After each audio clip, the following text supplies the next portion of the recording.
L'espace de réflexion éthique de Guadeloupe et des îles du Nord organisait en décembre dernier sa première édition des Journées de l'éthique en établissement de santé et médico-social à l'attention des professionnels concernés.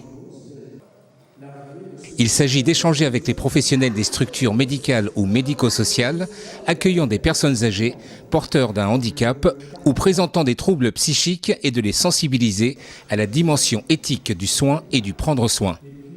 Que la pratique éthique au travers de la prise en charge des personnes, du soin, de l'accompagnement, puisse être présente, incorporée et que les gens puissent en faire usage dans leur pratique de professionnelle.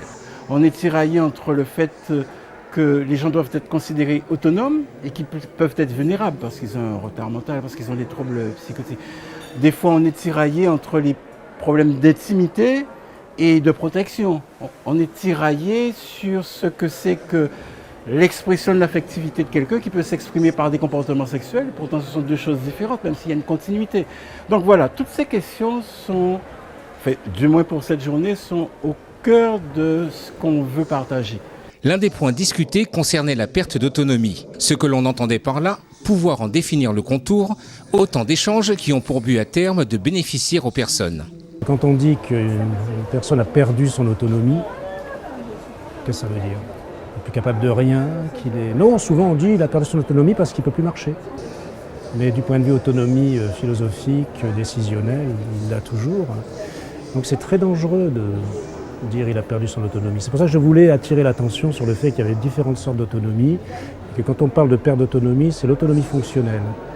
Mais le reste de l'humain persiste, il est toujours là. Et donc on doit s'adresser à son autonomie philosophique, c'est-à-dire la volonté et de la pensée. L'approche de l'intimité de ces personnes était aussi discutée. Comment l'aborder? Comment se positionner en tant que professionnel de l'institution?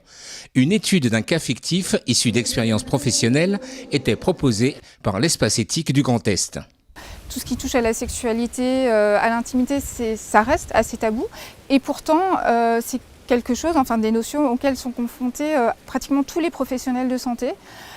Parce que ça fait partie de la vie. Donc dès lors que l'on travaille dans un établissement, que l'on est avec des patients, des résidents, c'est des choses auxquelles on est confronté, dont on n'ose pas forcément parler avec la direction, avec les autres soignants. Et pourtant, il faut faire avec. Il faut faire avec pour le bien des patients et des résidents. Donc c'est fondamental d'en parler. Et l'atelier qu'on avait ce matin, justement, permettait de travailler avec toutes les personnes qui étaient là pour voir comment faire au mieux. Un peu sous forme de jeu, avec des cartons de couleurs, on vote, on discute, on explique pourquoi.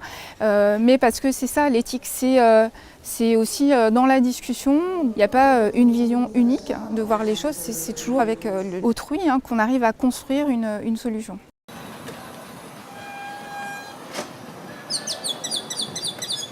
Vendredi 14 décembre, nous sommes cette fois-ci au centre gérontologique Kalana à Bouillante pour cette deuxième journée de l'éthique en établissement. Elle correspond à un double objectif, celui donc de l'espace de réflexion éthique des îles de Guadeloupe pour répondre à ces missions qui sont de former et d'informer les professionnels qui exercent en établissement de santé et en établissement médico-social.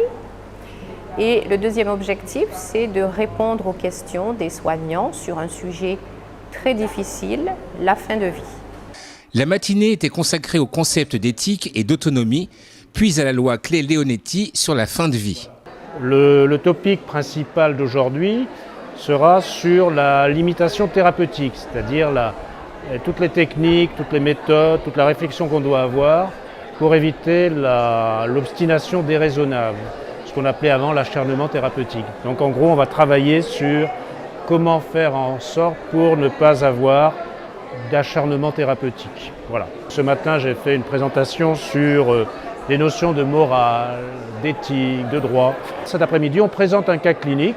On a construit avec ma collaboratrice un cas clinique où on va montrer comment on peut arriver à une obstination déraisonnable si on ne fait pas attention et comment on peut éviter d'aller vers l'obstination déraisonnable. Ces échanges autour de la fin de vie, où se mêlent plusieurs critères de réflexion, parfois contradictoires, permettent à ce que soient mises en exergue des problématiques impliquant également les professionnels d'un point de vue éthique. Très souvent, on est embêté parce qu'il y a le positionnement des médecins, il y a des fois le positionnement des paramédicaux et il y a la volonté du patient.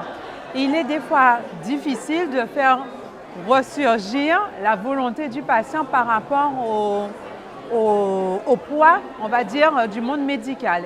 Et moi, j'ai toujours voulu faire passer vraiment le bien, mais à la fois de l'individu et le bien de tous, avant justement ce paternalisme médical qu'on a très souvent l'occasion de voir au CHU et dans les différentes instances médicales.